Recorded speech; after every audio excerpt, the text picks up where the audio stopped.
The written histories of the royal family include stories of a great war fought long ago. It was a conflict between allied tribes and someone only ever referred to as the Demon King.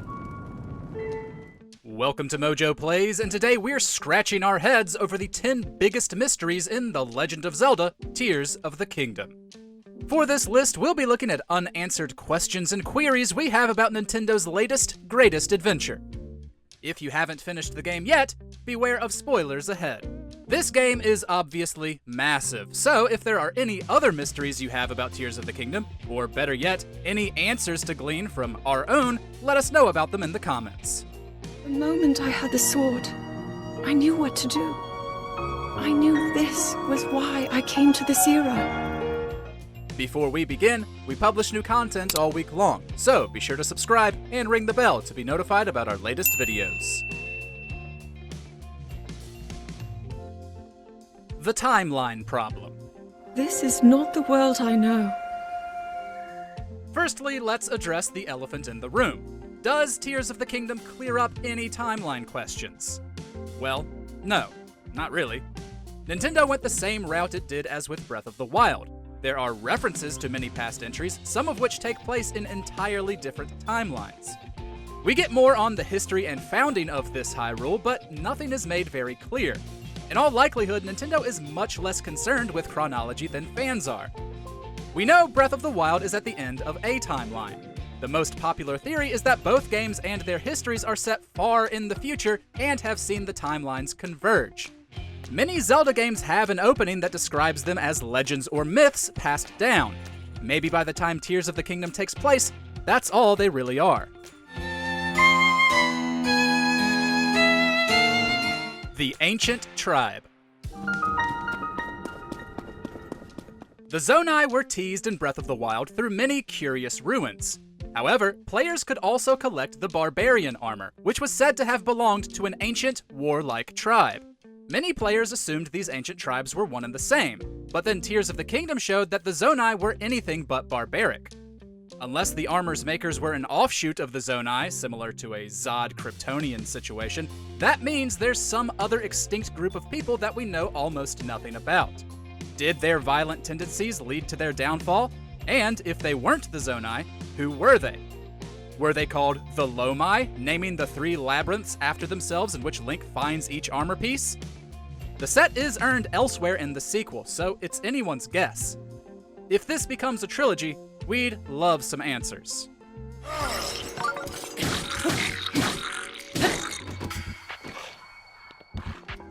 The Leviathans. One of the biggest mysteries in Breath of the Wild were the origins of 3 massive whale-like skeletons. There's another side quest surrounding them in Tears of the Kingdom, but we're still given no answer as to where they came from. Many believe they're the remains of Oceus, Levias, and the Windfish, 3 deities from past games whose size certainly match. It fits with the theory that all timelines converge, but that doesn't explain the several dozen other gigantic skeletons you can find. In the depths, at the corresponding locations of each Leviathan on the surface, you'll spot those called dark skeletons. Remains of other giants are also littered about Hyrule. I even climbed one's spine inside a cave. But just like the Hylians who study them, all we can do is speculate.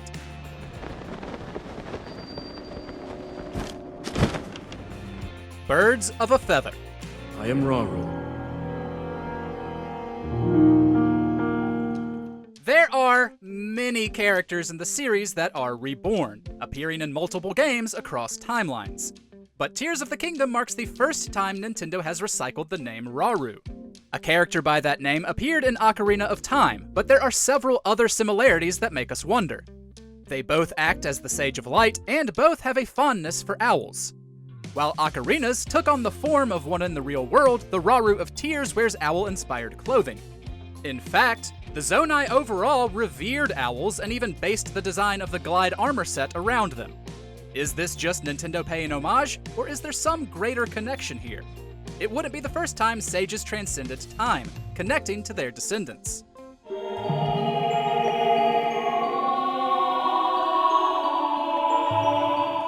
the Sheikah Slate. Now then. You must hurry, Link. The Sheikah Slate and its runes were one of the many ways in which Nintendo revitalized Zelda, yet there's no sign or mention of it in Tears of the Kingdom. Pre-release, we thought Zelda may have vanished with it during the opening, but that device was revealed to be the Purapad, which features some of the same functions as the Slate, while Link's new abilities are tied to his arm. With those extremely useful runes, including unlimited remote bombs, it doesn't seem the type of device someone would get rid of. Furthermore, all of the shrines and towers built by the Sheikah for the first game have now vanished.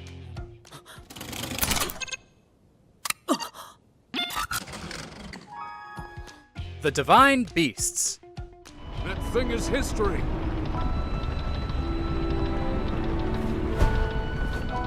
We can accept that maybe the Sheikah towers and shrines were demolished between games with no further use of them.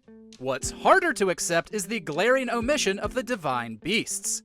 They were extremely important to the plot of the first game, and were brought back into Hyrule's control.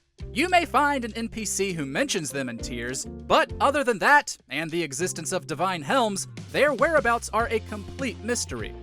One fan theory suggests they were destroyed out of safety since Calamity Ganon was able to corrupt them. But that's still speculation on our part, with no in-game answer given.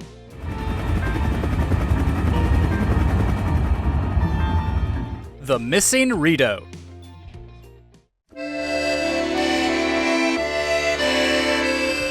Despite only debuting in Breath of the Wild, Kass quickly became a fan-favorite character. The traveling Rito Bard would often appear near a shrine quest and sing a song to Link, hinting on how to reach it. We loved how he romanticized Hyrulean history, and his macaw-like design made him stand out amongst the other Rito. He played a sizable role in the DLC as well, yet Nintendo left him out of Tears entirely. He seems an odd character to leave out considering his importance. In Tears, you have multiple side quests with a different Rito, the Reporter Pin. Once you finish all of them, he'll make a reference to Kass, but that's pretty much all we get. So, what gives, Nintendo? Oh. Yona's absence.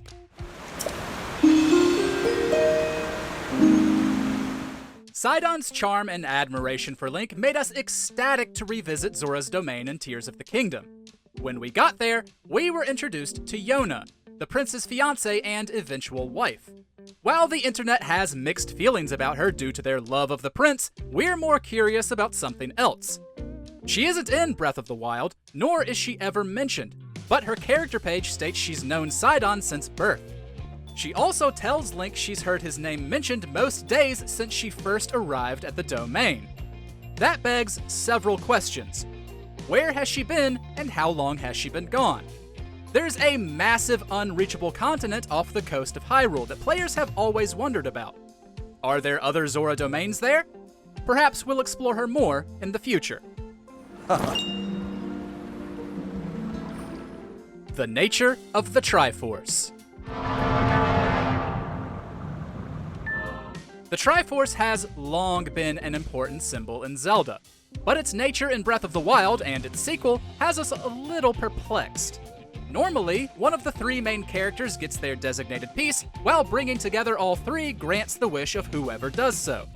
At the end of the first game, the full Triforce shines on the back of Zelda's hand as she finally defeats Calamity Ganon. It seems to do so again while she's healing the Master Sword in Tears of the Kingdom. But how does the full Triforce dwell within her? It could be the sealing power referenced by her in multiple cutscenes, but it seems more likely that's referencing her divine bloodline. One of the most vital pieces of Zelda lore deserves some clarification. I come seeking help regarding this power that has been handed down over time. Why can't we pet the dogs? Look, this is mostly a joke entry, but it's a valid question. We know you saw our request to pet the dogs in the first game, Nintendo, so why can we still not pet them here? Let us show the good doggos some love. Now, on to our final mystery, the end of the Zonai. While Breath of the Wild teased the Zonai, the sequel explored them through the Dragon Tears memories. We learned they actually founded Hyrule, with King Rauru marrying the Hylian Sonia. He also had a sister named Mineru. But other than that, we don't see any other members of this ancient race. They're said to have been close to gods, so where they're only ever meant to be a few? We know Rauru sacrificed himself to seal away Ganondorf, but Mineru survived. Were they already that close to extinction? Or was there some other event that wiped out the remaining members? There's plenty of room for Nintendo to further build upon the Zonai. We just hope it happens. Interesting. I look forward to meeting you. Did you enjoy this video? Check out these other clips from MojoPlays, and don't forget to subscribe and ring the bell to be notified about our latest videos.